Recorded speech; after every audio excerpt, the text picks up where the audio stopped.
Le rappeur Werenoi est mort à l'âge de 31 ans. Et là, aujourd'hui, je ne vais pas parler de football comme à mon habitude, mais je vais vous parler de cette information que je viens d'apprendre aujourd'hui.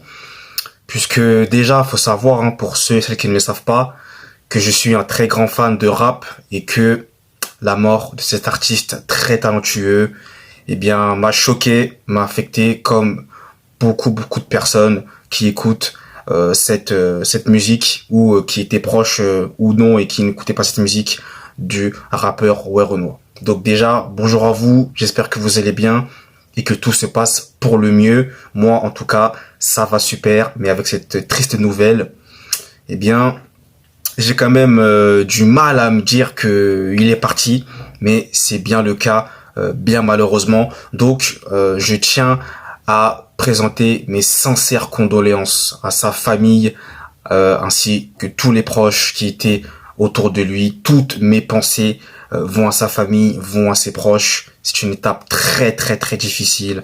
Donc mes sincères condoléances et donc toutes mes pensées donc à sa famille et ses proches. Encore un artiste très talentueux qu'on perd, que le rap perd. C'est triste, c'est brutal. À seulement 31 ans. Et d'après les dernières infos que j'ai pu lire, c'est que il est décédé d'une défaillance cardiaque et il était même dans le coma avant cela, sauf qu'il a subi un second arrêt respiratoire qui cette fois-ci lui a été fatal et malheureusement il est parti.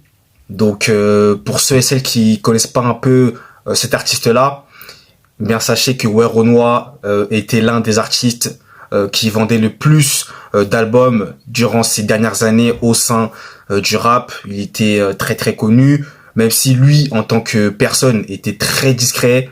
On savait très peu de choses sur lui. Il cultivait vraiment ce mystère-là. Et c'est vraiment une perte, mais monumentale. Les hommages même sont en train de pleuvoir au fur et à mesure.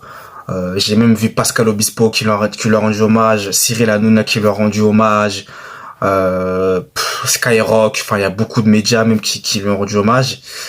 Et c'est une nouvelle très bouleversante. Moi qui vous parle, c'est ma maman qui me l'a appris. C'est ma maman qui me l'a appris et j'étais sur le point d'aller la déposer. Je conduisais et j'ai appris cette nouvelle-là qui m'a choqué. Je n'arrivais pas à y croire. Je me suis même dit, mais est-ce que ce n'est pas une fake news? J'ai essayé d'aller regarder, de voir si c'était vraiment vrai.